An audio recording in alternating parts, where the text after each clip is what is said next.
Alors la Vega, que je le relance. Ah, je suis indigné. Ça n'existe plus, la Vega. Faut qu'il me rende des comptes. Vous m'avez fait assez l'article que je lui transporte ce sale bouquin. Moi qui l'ai volé à votre femme, c'était bien la peine. Je vole tout pour vous.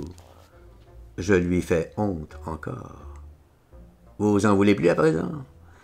Si, qu'il me bredouille. Il est mou. Je plonge sous le plumard. Je ramène l'objet, les 12 kilos. Je comprends qu'il m'a donné du mal. Quel poids, quel volume. Et voilà que je fais. Et voilà. Je l'ouvre au beau milieu. On regarde. C'est en plein les danses. Il reste ahuri. Ça vous excite plus, alors, Ramolo grand-père? Moi, Ramolo. Ah, il se requinque immédiatement, le revoilà nerveux. Seulement, c'est encore des chichis, il veut pas regambader tel quel, il faut du décor, qu'on referme d'abord tous les rideaux, les doubles fenêtres, etc., et les persiennes, tout le pataquès. Et puis les bourrelets absolument hermétiques, et que j'aille lui chercher des bougies, des extravagances, mais qu'on garde quand même les ampoules, seulement toutes voilées presque grises. Le maniaque, le pou. C'est pas encore terminé. Maintenant, faut qu'il change de costume, faut qu'il se remette en chinois. Il paraît que c'est indispensable. Autrement, aucun charme possible. Je suis dans le coup aussi, il m'explique. Enfin, je saisis, je comprends un petit peu. Moi, mon rôle, c'est l'accompagnement. Lui, c'est la danse, la magie. Moi, c'est les baguettes. Je frappe le rebord du lit, tac, tac, tac. Je varie avec ses grimaces, très vif, puis plus doucement, à chaque contorsion. J'ai pas fini de rire. Tout est à faire, soi-disant, selon les figures, les bariolures du Vega. Il regarde, je regarde, on s'embrouille. Il veut du tata-tap-tap, c'est le plus difficile. Et que ça grésille, que ça crépite, enragé en somme. On n'a pas de baguette, à vrai dire, c'est avec 2 manches de couteau. Faut que j'en mette un coup. Et puis, avec mon bras, je souffre aussitôt que je force. Ça lui est bien égal, tant pis. Sec et nerveux, voilà ce qu'il demande. Alors, je prends les brosses à dents. C'est tout de même plus vif. Je tic-tac bien plus sec, pas d'erreur. Et puis, encore plus rapide avec 2 cuillères. Ça aurait pu être très amusant si j'avais pas eu mal au bras. Il m'expliquait pas bien non plus le moment d'attaquer. Exactement sur quelle ronde jambe. Et puis mollir sur quelle risette. Il y avait de la risette dans la Vega, la figure bouddhiste. Tout ça dans le gros livre, tout expliqué en hiérographe. Il me commentait chaque image. Il me déchiffrait au fur et à mesure, en avant, les sciences orientales. Surtout, il bafouillait beaucoup. Il y avait qu'à regarder, en somme, puis imiter, s'il se peut. Ah, c'était des jolies vignettes, toutes les positions de la danse, le costume, la grimace, le sabre, par figurine, par personnage, les brahmanes dans chaque convulsion. Tout ça tortillonnant du pot, des bras, des jambes, des pieds en l'air, d'un pied sur l'autre, les grimaces et de larges rires, des rictus de monstres. Plus tard, on se maquillerait tel quel, minutieusement, au coloris de la tête aux pieds. C'était entendu, l'illusion parfaite.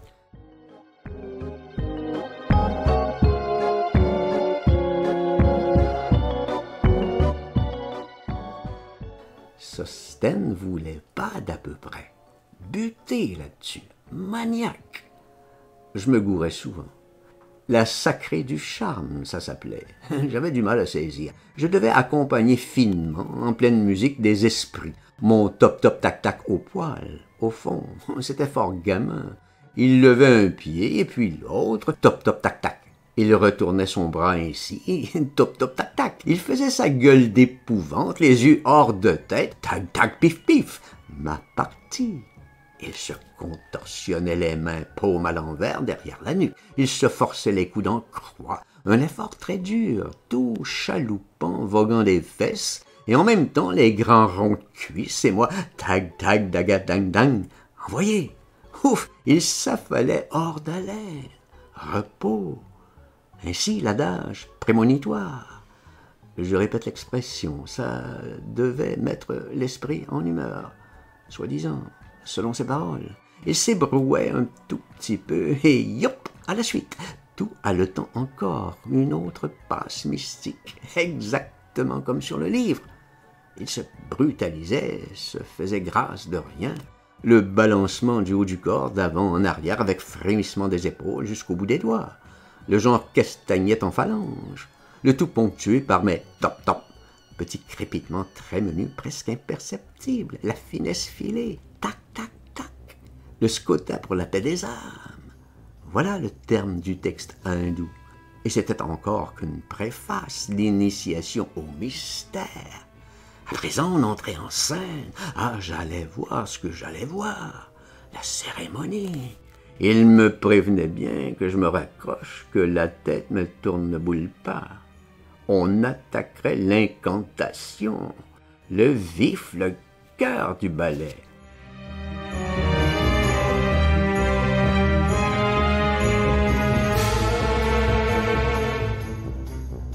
C'était lui le célébrant, le mage. Ah, j'allais voir cet exercice.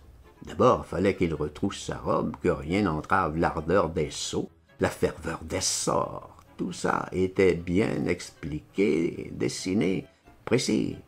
Il tricherait pas d'un mille-les-poils. Fallait toute la sauce, toute l'extrême tension. L'élan du plus loin, du fin bout de la pièce, il arrivait par cabriole et rebondissait floum, plein milieu. Un sursaut terrible pour un maigrichon semblable, un choc à décrocher les cadres. Je l'aurais jamais cru aussi lourd.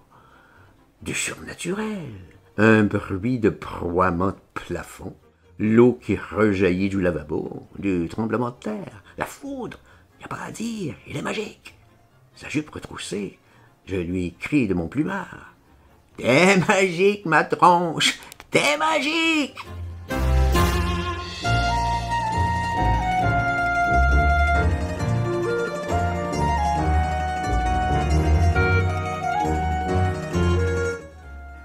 Je veux lui faire plaisir.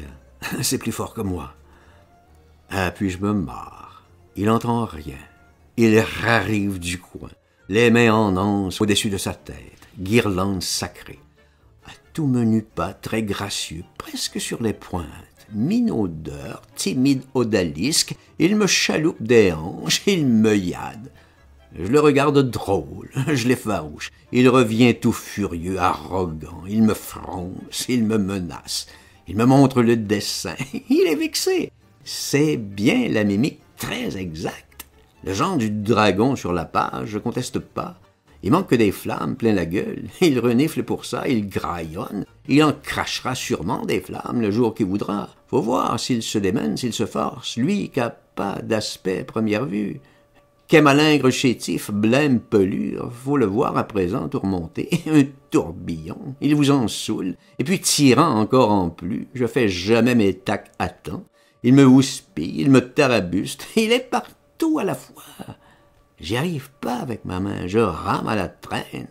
Ma cicatrice au poignet me coupe, il s'en fout, il tient plus en place, faut que j'accélère, pas de question, que je tic-tac d'une vitesse terrible. Il est en pleine effervescence, il se donne de tous les bords. C'est une mimique extraordinaire, il représente deux monstres à la fois, comme sur l'illustration du livre. Ils se battent maintenant dans tous les sens, dans son propre corps à lui. Il me le hurle que je reste pas con.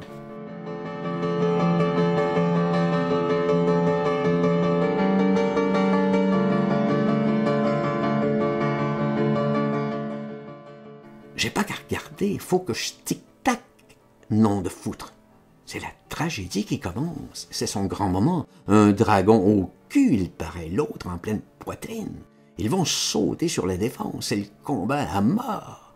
Ça se passe dans le Sostène tout entier, dans son corps lui-même. Il s'en replie, convulse, se casse en quatre. Il se roule au tapis. Il pousse des X et des Ox, des rugissements de monstres. C'est lui la bataille entièrement. C'est lui les deux monstres à l'assaut. Leurs membres s'entremêlent, c'est hideux. Dans l'intérieur de son petit corps, il s'encoince, retord dans la porte. Si elle s'ouvre, ça va s'écarteler. C'est la peignée des animaux. Il s'extirpe, il rampe sous la table, il râle, il gigote, il geint, il crache, il se recourbe, il se mord les jambes à pleines dents, il se fait saigner, il se bat atroce contre lui-même, il va se dévorer complètement. C'est la mêlée des dragons, c'est encore pire que le Ferocious. Tous ses os en craquent, il se gloutonne. Il est infernal à regarder. Ça suffit plus de mes tic-tac. Faut que j'accompagne en violence. Faut que je frappe la barre à coups de paume. À toute volée que je le scande. Je vais me démolir le bras qui me reste. La grande tripotée des dragons. Faut que j'excite les monstres au carnage. Faut que j'hurle en plus des « Hoax, hoax » à chaque fois qu'il roule au tapis. Il exige, il me tense, il m'enfièvre. Je me prends au jeu, c'est fatal. Je gueule plus fort que lui. Il veut me dominer quand même.